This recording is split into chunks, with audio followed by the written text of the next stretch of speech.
Okay, so widgets were the big new thing with iOS 14, but it quickly became this overly aesthetic thing with no function to it at all. Yeah, but now that iOS 14 has been out for a while and all the apps that were to be updated have been updated, these are the widgets that I think actually serve a purpose other than just looking pretty on your home screen. Okay, Widget is a bad name, but a good app that puts your Twitter timeline on a widget. Yeah, it's the most beautiful way to have Twitter on your home screen. It shows the most recent tweets on your timeline and refreshes every 30 minutes on the free plan. What I like about it the most is how well designed and how good it looks on the home screen. And you also get to tweak the look however you want. You can change the text size and choose from 3 different themes. But if you want to follow a hashtag or tweet from a specific user, you'll have to upgrade to the Pro plan, which will also get you per minute updates. The only thing is you can't scroll your timeline because of Apple's guidelines. But the other thing I would love is to be able to set it to what's trending in my area. Like that would be really cool and helpful. Follow, if you don't know, is an app for Reddit, which, if you don't know, is a forum of sorts online. Now this app has got quite a collection of widgets to choose from. Like you can have posts from a subreddit in different sizes and grids, or only have images or something totally random like shower thoughts. It's completely free and it's built by this one guy. And if you use Reddit, you probably already know about this. Okay, I don't need to say much about this. Weather was destined to be a widget, and it's nice to have weather somewhere on your radar. Now, there are other apps that do a better job with more customization and information, but I like the stock one because it's just the right amount of data without being in your face all the time. And another thing I really like about it is how it tells you about the forecast tomorrow at the end of the day, like how the next day is going to be, which is super nice and helpful.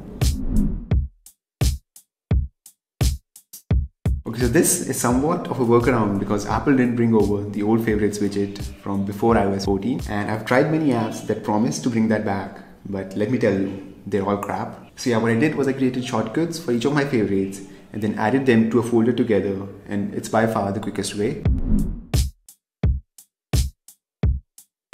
Now this is a fun one. It just tells me how much of the year has passed away.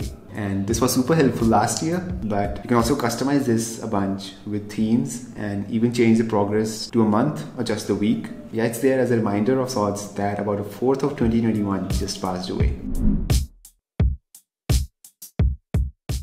Okay, besides maybe the weather, photo apps are just perfectly positioned to have widgets. You don't need much interaction and it just brings memories upon memories for you on your home screen. And yeah, I know Google kind of pulled a Google with photos last year and decided to shut down the free photo backups for life. But I already have all my photos in there and it's going to be tough to move over all of it.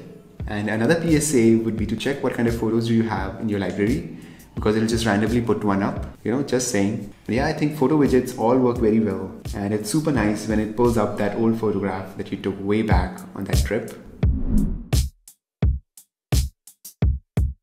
Okay, so this next widget is called Social Widget, and what it does is it pulls your stats from all these accounts and puts them on a widget. It also has a bunch of templates, but I really have it here to remind you that if you haven't subscribed yet, do it so that this number grows from right here. Okay, no, I don't have it on my home screen all the time, but it's a cool way to keep tab on your stats if you're into that. Okay, I never thought I'd be including Wikipedia to a list of widgets, but they did do a pretty good job with it. We have 3 kinds of widgets: picture of the day widget, an on this day widget with historical notes, and my favorite, top read, which is basically what's trending on Wikipedia, like the most read article of the day. And of course you can tap to go to the article if you're interested enough, and the app is surprisingly good. Okay, this is somewhat specific, but Headspace is a meditation app, and the widget, just like the app, is beautiful. It's super basic though and displays the today's meditation, but what it really does is to remind me to be present. Okay, this was somewhat unexpected, but I have Siri suggestions on my main home screen. It can really pick up your patterns, how you use your phone, and then predict what you want to do next. And I have it in a smart stack, so it only comes forward if there's a suggestion. And the other widget I have in that stack is World Clock. Yeah, it's very useful if you contact people from different time zones or just want to have them at a glance. Yeah, you can have 4 different cities and it makes it really quick to get an overview.